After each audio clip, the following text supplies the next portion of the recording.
오늘 저희들에게 주신 은혜 말씀은 잠언 3장 1절부터 10절까지의 말씀을 봉독해 드립니다. 내 아들아, 나의 법을 잊어버리지 말고 내 마음으로 나의 명령을 지키라. 그리하면 이것이 너로 장수하여 많은 해를 누리게 하며 평강을 더하게 하리라. 인자와 진리로 내게서 떠나지 않게 하고 그것을 내 목에 매며 내 마음판에 새기라. 그리하면 내가 하나님과 사람 앞에서 은총과 귀중함을 받으리라. 너는 마음을 다하여 여호와를 의뢰하고 내 명철을 의지하지 말라. 너는 범사에 그를 인정하라. 그리하면 내 길을 지도하시리라. 스스로 지혜롭게 여기지 말지어다. 여호와를 경외하며 악을 떠날지어다. 이것이 내 몸에 양약이 되어 내 골수로 윤택하게 하리라. 내 재물과 내 소산물의 처음 온 열매로 여호와를 공경하라. 그리하면 내 창고가 가득히 차고 내 즙들에 새 포도즙이 넘치리라. 아멘. 여러분, 우리가 구원받는 것은 우리가 어떤 노력으로 이루어지는 것은 절대 아닙니다. 우리가 한 것은 아무것도 없어요. 그래서 아무것도 자랑할 것이 없습니다. 하나님이 다 하신 것이에요. 에베소 2장 8절과 9절에 말씀하신 것 같이 너희가 그 은혜를 인하여 믿음으로 말미암아 구원을 얻었나니 이것이 너희에게서 난 것이 아니요 하나님의 선물이라. 행위에서 난 것이 아니니 이는 누구든지 자랑치 못하게 함이니라. 누구도 내가 나 이렇게 해서 이렇게 헌신해서 이렇게 노력해서 제가 구원받았습니다 라고 자랑할 사람이 아무도 없어요. 모두가 다 하나님의 은혜를 경험하고 구원받은 사람들은 이 모든 것이 하나님의 은혜였습니다 라고 고백할 수밖에 없어요. 자, 그렇지만 우리가 예수 믿고 하나님이 사람이 되었다고 해서 하나님 말씀 없이 아무 상관없이 마음대로 살아가는데도 복을 받고 평안하게 살아가는 것은 아닙니다. 아무것도 안 하고 그저 게으르게 아무것도 안 하고 하나님 말씀대로 삶을 살지 안 하는데도, 신앙생활 하지 않는데도 당연히 예수 믿기 때문에 복을 준다? 그렇지 않습니다. 내세의 약속은 있죠. 구원받은 걸 잃어버리진 않습니다. 그러나 이 땅을 살아가면서 하나님의 크신 은혜와 축복을 경험하는 것은 아니라는 것이에요. 우리가 자동 판매기에서 돈을 넣으면 자동으로 이렇게 뭐가 나오는 것 같이 하나님의 복을 우리가 원하는 대로 마음대로 빼서 사용할 수 있다는 게 아닙니다. 하나님의 사랑을 입었기 때문에 우리는 더 열심을 내고 수고하고 헌신하고 선한 일을 감당하면서 경건을 연습할 때 하나님의 그러한 삶을 살아갈 수 있도록 하나님이 계속해서 우리에게 충족하게 채워주는 것을 경험하게 되는 것입니다. 그것이 신앙의 선순환이라고 얘기하는 것이에요. 하나님의 나라와 의를 먼저 구하면서 하나님의 뜻이 무엇인지 늘 순종하면 하나님께서 이 모든 것을 다 더하여 주겠다. 우리가 근심하고 걱정하는 의식주의 문제 하나님이 채워주겠다는 것이에요. 하나님 우리의 삶을 지금까지도 그렇게 인도해 주셨습니다. 역대하 15장 7절을 보면 그런즉 너희는 강하게 하라. 너의 손이 약하지 않게 하라. 너희 행위에는 상급이 있습니다. 어떤 전쟁을 나가면서 어떤 선한 일을 하면서 열심을 내라는 것이, 그 열심이라는 게 아무 소용이 없는 것이 아니라는 거죠. 상급이 있다는 것이에요. 사도 요한은 계시록을 마치면서 22장 12절에 이렇게 얘기합니다. 내가 줄 상이 있어 각 사람에게 그의 일한 대로 갚아주리라라고 얘기했습니다. 그래서 사도 바울은 고린도전서 15장 58절에 내 사랑하는 형제들아 견고하며 흔들리지 말며 항상 주의 일에 더욱 힘쓰는 자들이 되라. 이는 너희 수고가 주 안에서 헛되지 않은 줄을 알미니라. 하나님이 다 보상하고 갚아주신다라고 얘기했습니다. 주님께서 이 소자에게 준 냉수 한 그릇도 주님이 기억하여 상급을 주겠다라고 얘기하고 있습니다. 자, 오늘 말씀을 보면 우리의 삶을 살아가면서 신앙생활을 하면서 하나님께 복을 받는 방법들을 이야기하고 있습니다. 명령 조건과 그렇게 하면 그 결과는 이렇게 된다라고 하나님께서 이야기하고 있습니다. 조건마다 하나님이 대가를 제시하고 있어요. 하나님의 뜻에 따라 살아갈 때 주어질 복된 삶의 확실함을 우리에게 얘기하고 있습니다. 오늘은 성경의 복 시리즈 18번째입니다. 그리하면 내가 복을 받으리라 라는 제목을 오늘 나누려고 합니다. 여러분 오늘 보세요. 3장에 보면 그리하면 이렇게 하겠다. 그리하면 이렇게 하겠다. 그리하면 반복해서 그렇게 조건부로 한 절은 먼저 이렇게 살아가면 그리하면 이런 복을 주겠다라고 하는 것을 반복해서 기록하고 있습니다. 자, 오늘 1절과 2절을 먼저 볼까요? 1절과 2절입니다. 내 아들아 나의 법을 잊어버리지 말고 내 마음으로 나의 명령을 지키라. 그리하면 이것이 너로 장수하여 많은 해를 누리게 하며 평강을 더하게 하리라. 여러분, 그리하면에 동그라미 쳐놓으세요. 그리하면 첫 번째 거 있죠? 4절에도 그리하면, 6절에도 그리하면, 10절에도 그리하면 반복해서 나오고 있습니다. 자, 첫 번째는 하나님이 평강의 복을 주시는 것이, 평강의 복을 받는 법이 뭘까요? 하나님의 말씀의 법을 잃어버리지 않는 것이에요. 마음으로 명령을 지키는 것이. 여러분, 세상에는 많은 법이 있습니다. 교통법도 있어요.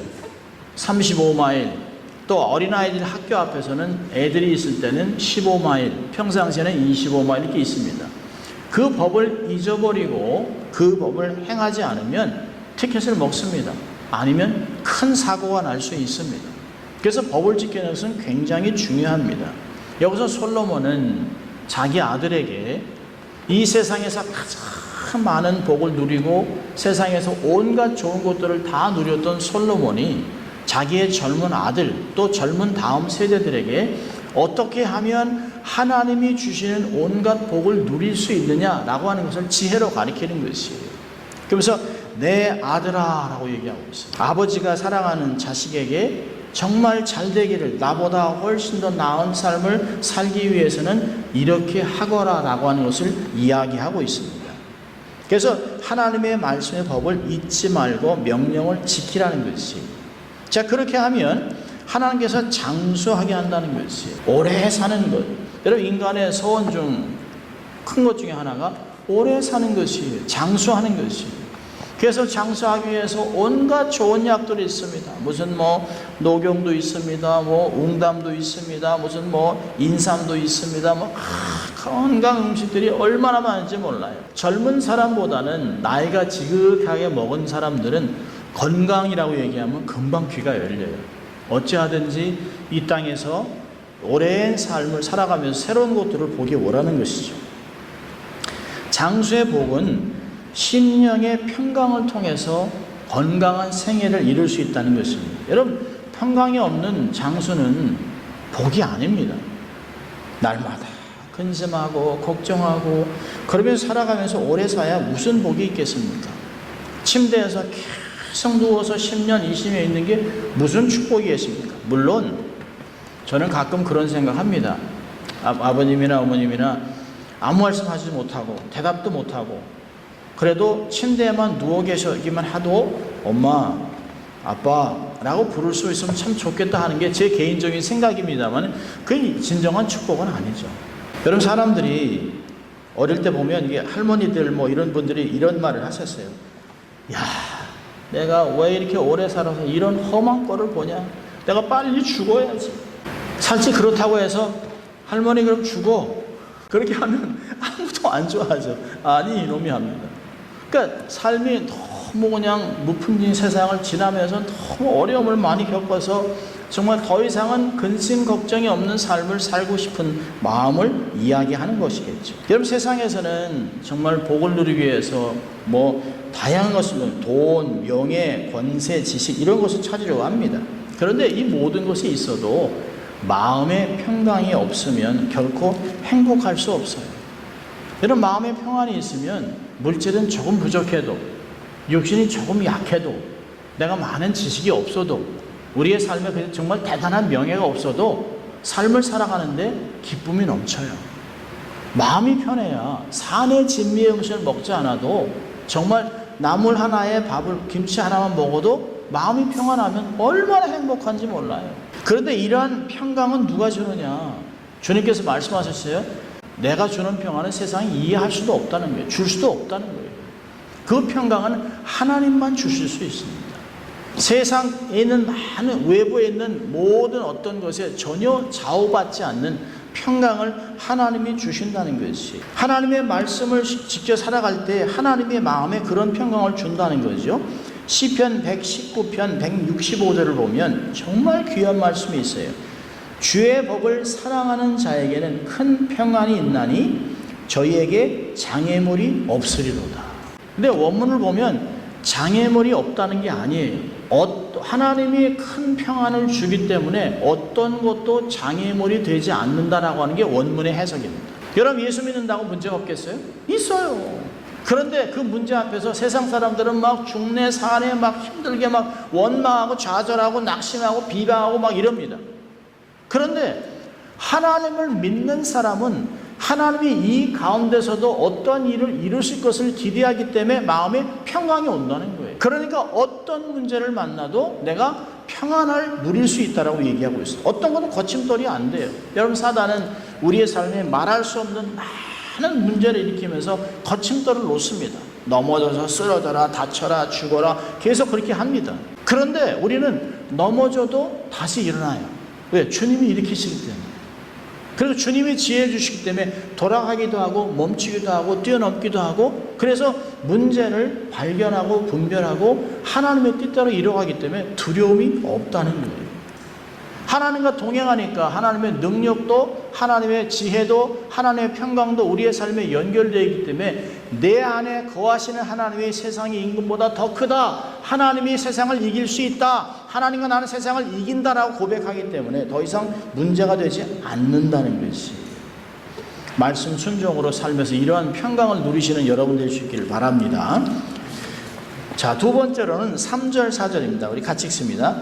인자와 진리로 내게서 떠나지 않게 하고 그것을 내 목에 매며 내 마음판에 새기라. 그리하면 내가 하나님과 사람 앞에서 은총과 귀중히 여김을 받으리라. 좋은 명예와 좋은 평가를 갖고 삶을 살아간다는 것이, 여러분 삶을 살아가면서 주위 사람들에게 정말 좋은 존경을 받고 인정을 받고 대접받고 살아가는 얼마나 좋아요. 여러분 사람들은 그렇게 대접받고 살아가게 합니다. 아무도 자기에게 이렇게 손가락질하고 못됐다라고 지적하고 함부로 취급받는 걸 싫어요. 특별히 한국 사람 같으면 자존심을 긁으면, 요새는 그런 말이 있어요. 긁혔다. 안에 자존심이 확 긁혔습니다. 그럼 마음이 상해요. 그래서 결국 그것 때문에 마음이 상해서 몸도 힘들어집니다. 이런 것들이 어디서 오느냐? 다른 사람을 너무 강팍하게 대하기 때문에 그런 결과를 얻게 되는 것이에요. 다른 사람을 함부로 취급하고 남의 단점을 막 떠벌리고 그 사람을 지적하고 하대하고 그러면 아무도 나를 좋아하지 않습니다. 오늘 여기 보니까 인자와 진리로, 사랑과 신실함으로 늘 마음판에 새기고 상대방을 대하라는 거예요. 말할 때도, 사람을 대할 때도 그 사람을 높여주고 나보다 상대방을 높여주고 인정해주고, 그러면 원수도 내게 선한 마음을 갖게 된다는 것이, 여러분 우리가 그렇게 하면 하나님과 사랑 앞에서 은총도 받고 귀중함을 받는다는 것이, 존경받고 인정받는 존귀한 인생이 되는 것이. 돈이 많다고 존경받습니까? 아니에요. 세상 사람들에게 손가락질 당하는 졸부 많습니다. 권력을 가졌다고 다 존경하나요? 아니에요. 그 권력이 무서워서 벌벌 떨고 아부하지만 사실은 그 사람의 권력이 떨어져 나가면 그는 아무 사람도 그를 따르지 않습니다. 대통령을 지냈어도 존경받지 못하는 사람 너무 많습니다. 신실하지 않은 사람을 누가 좋아하겠어요? 사람을 함부로 취급하는 사람은 누가 좋아하겠습니까? 여러분 선거철이 되면 정치인들이 평소에는 가지도 않는 교회에 막 들려요. 교회 가서 사실 막 광고하고 인사하고 한 표 부탁한다고 얘기합니다. 그리고 수많은 공약을 남발합니다. 한국에서 재밌는 일이 많잖아요. 정치인들이 맨날 그럽니다. 존경하는 국민 여러분. 그리고 그 한 표 달라고 길바닥에서 무릎 꿇고 절합니다. 근데 그들은 존경하지 않아요. 금배지를 다는 순간부터 그 권력을 가지고 모든 사람들의 재물을 다 각종 청탁, 뇌물을 받습니다. 온갖 이권에 개입을 해요. 그래서 정치인이 되면 재산이 없었다가도 늘어나는 걸 보세요. 미네소타에 있는 소말리아 출신 그 정치인은 시작은 13,000불도 안 되는 돈으로 시작했지만 그 몇 년 동안 하원으로 있으면서 순식간에 수천억의 돈을 모았습니다. 어떻게 생겼을까요? 매달 받는 돈은 10만 불밖에 되지 않아요. 많은 이권에 개입하고 불법을 개입하고 뇌물을 받았기 때문에 그 몇 년 만에 수천억을 모으는 것이. 한국도 마찬가지입니다. 천문학적인 재산을 축적해요. 그러니 정치인들을 사기꾼이라고 하는 것이. 그러니 정치인들을 경멸하는 것이. 하나님도 이들을 가증하게 여기십니다. 범사의 사람들에게 사랑을 베푸고 성실하게 살아가야 됩니다. 절대로 빈말로 공수표를 남발하면 안 돼요. 특별히 하나님 앞에서 약속한 것은 반드시 지켜야 합니다. 성실하고 신의를 지키는 사람이 돼서 하나님 앞에 귀중히 여김을 받는 삶을 살아야 합니다. 하나님과 사람 앞에 귀중히 여김 받는 것 복중의 복입니다. 그래서 재물보다 보다 명예를 택하라. Good name. Take the good name. 명예를 택하고 좋은 평가를 받을 수 있기를 바랍니다.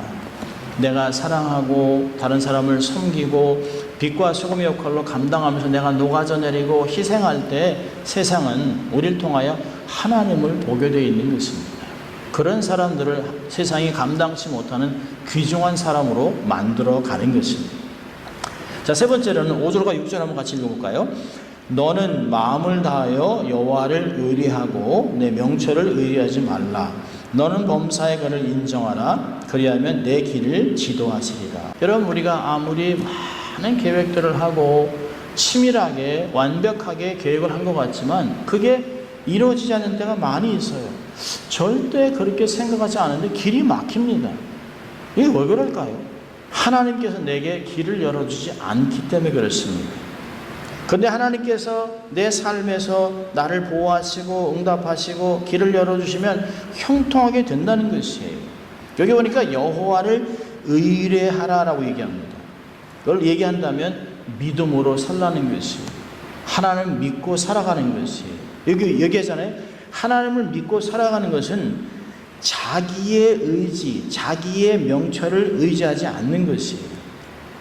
내가 똑똑하기 때문에 학위가 많기 때문에 세상에 지위가 있으니까 이런 것은 다 껍데기입니다. 벗고 나면 아무것도 아니에요. 그런 거 의지하지 말라는 거예요.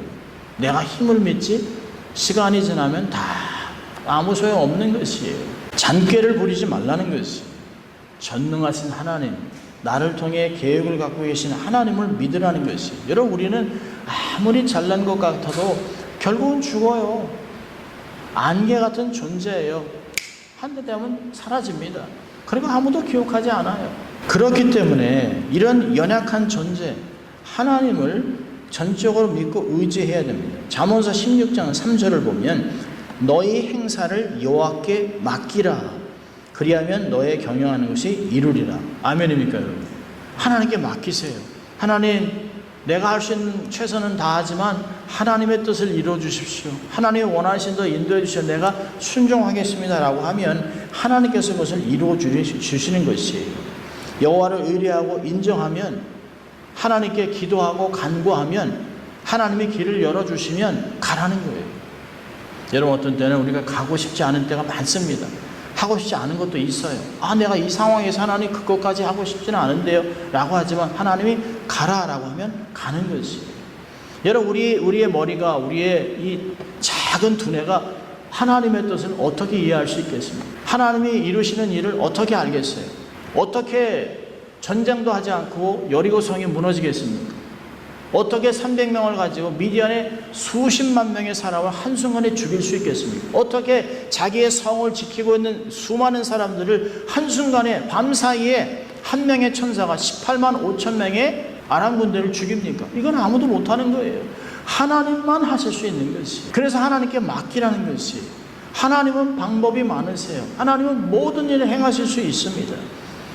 내 노하우, 내 방법, 계획 이런 것들을 다 내려놓고 세상에 아무리 힘들어도 말씀을 타협하지 않고 순종하고 인내하고 기다리면 하나님은 반드시 이루어 주시는 것이에요. 하나님의 살아계심과 하나님이 자기에게 구하는 자에게 상 주시는 힘을 믿는 자들에게는 하나님의 이런 역사가 나타나는 것입니다. 여러분, 우리가 생각했던 것보다 훨씬 나은 결과를 주실 것을 믿을 수 있길 바랍니다. 지금 비록 이렇지만 시간이 지나면서 하나님의 때가 되면 반드시 역전의 때가 올 것을 믿을 수 있기를 바랍니다. 그래서 결국에는 지나고 나면 하나님이 나를 형통케 하셨다라고 고백하는 여러분 될 수 있기를 바랍니다. 7절과 8절 같이 읽습니다. 스스로 지혜롭게 여기지 말지어다. 여호와를 경외하며 악을 떠날지어다. 이것이 내 몸에 양약이 되어 내 골수로 윤택하게 하리라. 건강의 복을 주시는 것이 하나님을 경외하고 악한 것을 행하지 않으면 삶에 놀라운 변화가 온다는 것이에요. 이렇게 악을 떠나면, 그리하면, 이것이 여기에는 그리함이 나오지 않지만 생략된 것이에요. 그렇게 하면 골수가 윤택하게 된다고 얘기합니다. 이 골수는 척수예요. 척수. 여러분, 골수는 의학 용어로 척수인데요. 골수는 피의 응고를 돕는 혈소판과 산소를 날라주는 적혈구와 싸워 백혈구를 생산하는 곳이다. 제가 의학 사전에서 이야기한 거예요. 그런데 골수, 척수에 이상이 있으면 신체의 부분이 마비가 되거나 문제를 일으킨다. 중풍도 척수와 연관이 있고 소아마비 같은 것도 척수에 바이러스가 침투하여 신경을 파괴시킨다. 이 척수는 뇌의 신체 각 부분을 연결하는 주 도로와 같아서 척수를 통하여 정보가 전달된다. 그러므로 척수가 건강하지 못하면 신체에 장애가 생긴다라고 얘기하고 있습니다. 여러분, 이런 정보를 이해한다면 골수가 윤택해진다는 것은 보통 큰 축복이 아닙니다. 사람이 좋은 약을, 좋은 음식을 먹고 또 보약을 먹고 적당히 운동을 하고 충분한 쉼을 잔다라고 하면 그것이 건강 유지됩니까? 어느 정도는 되겠죠. 그러나 완벽한 것이 아니에요. 하나님을 이렇게 살면서도 하나님을 무시하고 죄를 지으면 건강을 잃을 수도 있어요. 온갖 좋은 것을 다 먹고 온갖 좋은 운동은 다 하고 옆에 운동하는 사람을 쌍주에 두고 운동도 하고 충분히 잠자면서 산소통 안에 놓고 산소에 5배, 6배를 집어넣어서 충분한 산소를 갖고 삶을 살아가는데 젊은 사람의 피를 수혈해서 자기의 몸의 세포를 새롭게 하지만 결국은 죽어요. 그게 중단되면 순식간에 세포는 죽어버립니다. 건강을 잃을 수도 있어요. 어느 목사님이 몸이 좋지 않아서 병원에 가서 이제 진찰을 받았어요. 정밀한 진찰을 한 후에 의사는 목사님이 불치병을 앓고 있다는 것을 발견했습니다. 그리고 이렇게 충고합니다. 목사님의 목숨을 단축하는 압박을 피하기 위해서는 스트레스가 많은 목회를 그만두고 편안한 삶을 살아야 합니다. 얼마나 더 살 수 있냐는 얼마만큼 안정을 취하느냐에 있습니다. 이 의사의 충고를 듣고 목사님이 이렇게 물어봤어요.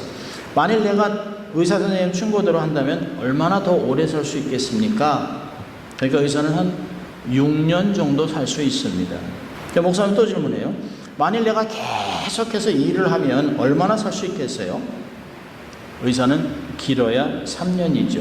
목사는 잠시 생각 후에 확신을 가지고 이렇게 말했습니다. 선생님, 나는 6년 동안 앓으면서 아파서 사는 것보다 선한 일을 하면서 사는 3년을 택하겠습니다.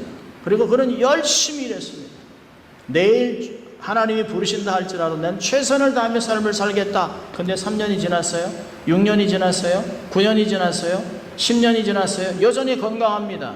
12년이 되어 그가 사역을 마치면서 하나님이 부르심을 깨닫고 12년 만에 하나님 나라에 들어갔습니다. 여러분, 건강은 하나님이 지켜주시는 것이, 의사가 지키는 것이 아닙니다. 저도 개인적으로 풍을 2번이나 맞았습니다. 오른쪽에 풍이 와서 마비가 되고 이게 입술에 침이 흐르고 오른쪽 다리를 끓이면서 4개월 동안 전혀 아무것도 하지 못했어요. 하나님, 제가 목회만 했는데 왜 제가 이런 병에 걸려야 합니까? 내가 왜 이렇게 죽어가야 합니까? 하나님 도와주세요 라고 하는 가운데 하나님이 제 마음에 이제까지 온 것도 하나님의 은혜가 아니었더냐? 그래서 제가 회개하고 감사의 조건들을 차단해. 하나님, 그래도 제게 생명 주신 거 감사합니다. 가정을 주신 거 감사합니다. 자녀들 주신 거 감사합니다. 하나님, 이제까지 하나님의 은혜였습니다라고 하면서 제가 몸을 일으켜 걸었어요. 그 아픈 동안은 1년에 그 이멀전시를 6번씩 하고 아내는 제가 언제 쓰러질지 모르니까 하루 종일 긴장하며 삶을 살았습니다. 어떤 사람은 이 풍이 오면 한 2년이면 이제 다리가 끄니까 이제 몸이 마비되면 휠체어를 타야 될지도 모른다는 얘기도 했습니다. 그런데 하나님이 은혜를 주셨어요. 10년이 넘었습니다. 건강하게, 오히려 약을 한 주먹씩 먹던 제가 하나님께서 은혜 주셔서 약을 3알이나 줄였습니다. 이 모든 것은 하나님의 은혜예요. 여러분 말씀같이 골수가 윤택하게 하겠다. 윤택한 골수로 하나님께서 내 삶을 온전케 하시고 새로운 피가 돌게 하시고 뼈마디마다 힘을 얻게 하고 근육에 힘을 준다면 몸의 어떠한 연약한 부분도 하나님이 이길 수 있게 하신다는 거예요. 믿을 수 있길 바랍니다. 하나님이 은혜 주시면 내 삶의 골수를 윤택하게 하실 것이에요. 하나님을 경외하고 악에서 떠나고 하나님께 헌신하면 골수가 윤택해지는 복을 주실 것이에요. 그런 삶을 사시기를 주의 이름으로 축원합니다. 다섯 번째로는 9절과 10절입니다. 같이 읽습니다. 내 재물과 내 소산물의 처음 익은 열매로 여호와를 공경하라. 그리하면 내 창고가 가득히 차고 내 집들의 새 포도즙이 넘치리라. 여러분 우리는 평생을 살아가면서 물질과 완전히 떨어질 수는 없어요. 우리의 물질과 관계는 아주 중요합니다. 우리는 하나님을 섬기면서 신앙생활하면서 재물에 대한 태도를 바로 가져야 돼요. 여기서 말씀은 내 재물로 하나님을 공경하라라고 얘기하고 있습니다. 재물로 하나님을 공경할 때 하나님이 그 마음을 받으신다라고 얘기하고 있어요. 재물은 하나님께 영광을 드리기 위하여 드리는 것이 중요한 것이죠. 재물의 주인은 하나님이세요. 인간은 관리자일 뿐입니다. 충성된 관리자는 하나님의 뜻대로 재물을 사용해야 합니다. 저희 가정은 늘 이제까지 살아오면서 처음 받은 열매는 하나님께 온전히 다 드렸습니다. 첫 사례, 첫 월급, 저희 자녀들도 첫 월급을 타면 모조리 다 하나님께 예물로 드렸습니다. 첫 월급을 타면 얼마나 자기가 쓰고 싶은 게 많겠어요. 새로운 컴퓨터도 사고 싶고 새로운 좋은 폰도 사고 싶고 새로운 신발도 사고 옷도 사고 싶은 그런 마음이 있지 않겠어요? 내가 열심히 일해서 번 돈인데. 근데 아내와 저는 아이들에게 얘기했습니다. 첫 열매는 하나님께 드려야지. 아이들이 고민 없이 첫 열매를 하나님께, first fruit이라고 하나님께 드렸습니다. 그렇게 하나님께 드리는 것을 택하고 살아왔어요. 그렇다고 아이들이 갑자기 떼부자가 되거나 그런 것은 아닙니다. 그렇지만 자기에게 주신 하나님의 열매를, 첫 열매를 하나님께 드렸던 그 하나님이 받으셨기 때문에 결국에 이들의 삶을 부욕해 해줄 것을 믿는 것이에요. 하나님께 드린 것보다 더 풍성한 것으로 갚아주실 것을 믿는 것이죠. 여러분 지혜로운 성도는 힘들 때 더 심고 어려울 때마다 더 감사 생활하는 것입니다. 재물로 하나님을 섬겨서 창고가 넘치는 재물의 복을 받을 수 있길 바라야 됩니다. 여러분 심을 수 있길 바랍니다. 하나님 나라의 내 어카운트에 입금을 해놔야 출금을 할 수 있는 것이에요. 믿음으로 하나님께 심어놔야 내 삶에 어려울 때 기도로 하나님께 주시는 재물을 얻을 수 있는 것이에요. 그 재물은 내가 10불을 심으면 30배, 60배, 100배, 1000배, 은행에서는 1000% 주지 않습니다. 그게 고작 10배예요. 하나님은 최소한 30배, 3000%, 6000%, 10,000% 하나님이 그렇게 갚아주신다고 했습니다. 심은 것에 30배, 60배, 100배, 1000배를 갚아주겠다고 얘기하셨습니다. 여러분 살아가면서 우리의 재정은 한 가지 원칙이 있어요. 수입은 우리가 결정할 수 없어요. 그러나 지출은 내가 결정할 수 있어요. 하나님이 주신 재물을 가지고 하나님께 우선순위를 드리고 하나님께 11조 드리고 감사함을 드리고 하나님께 예물을 드리고 난 것을 가지고 살아가는 것이에요. 그런데 놀라운 것은 수입은 하나님이 결정한다는 것이에요. 내가 계획하지 않았지만 뜻밖의 하나님의 방법으로 우리에게 재물을 부어줄 때가 있다는 거예요. 내가 원했기 때문에, 내가 어떤 것을 잘했기 때문에 주는 것이 아니죠. 하나님께 내가 먼저 심었기 때문에 하나님이 그것을 갚아주시고 우리의 수입을 결정해 주신다고 얘기하고 있습니다. 지출은 내가 결정하지만 수입은 하나님이 결정해 주세요. 힘들 때 강물에 빵을 던지면 때가 되어 하나님이 우리에게 갚아주실 것입니다. 부정한 중에도 하나님께 우선순위를 두고 하나님께 드리는 삶을 살면 하나님이 책임져 주신다고 얘기하고 있습니다. 저희는 선교사로 삶을 살아오면서 지금까지 하나님께 심는 방법들을 계속해서 헌신하고 살아갑니다. 부족하지만 없는 중에서도 선교비를 대고 없는 중에서도 감사함을 드리고 없는 중에도 주의 사람들을 섬기고 하다 보면 잔고에는 늘 부족하지만 매달 하나님의 방법대로 채워주는 것을 경험하고 살아갑니다. 하나님의 사람들은 하나님의 방법으로 재정을 하나님께 드리며 살아가야 하는 것입니다. 오늘 말씀을 정리합니다. 성경 말씀을 읽고 듣기를 사모하면서 장수의 평강을 받으시길 바랍니다. 자비를 베풀면서 범사의 신실에서 하나님과 사람에게 더욱 신실한 사랑과 인정을 받을 수 있기를 바랍니다. 자신의 명체를 의지하지 말고 범사의 하나님을 인정해서 하나님의 선한 인도함을 받을 수 있기를 바랍니다. 여호와를 경외하고 악을 떠나 골수가 윤택해지는 복을 받으시기를 바랍니다. 11조와 감사함으로 하나님을 섬기면서 물질의 축복을 받아 누리기를 바랍니다. 한 주간 이런 복을 받아 누리시는 여러분 될 수 있기를 주의 이름으로 축원합니다. 하나님 아버지 감사합니다. 오늘도 하나님 우리의 삶에 어떠한 복을 누리며 살아가야 될지 또 그걸 복을 받기 위해서 어떤 삶을 살아갈지 권면하신 주님 감사합니다. 하나님 신실하게 살아가면서 말씀에 순종하며 하나님 주신 모든 복을 받아 누리는 저희들 될 수 있도록 하나님 축복하여 주시옵소서. 감사하고 예수님 이름으로 기도합니다. 아멘.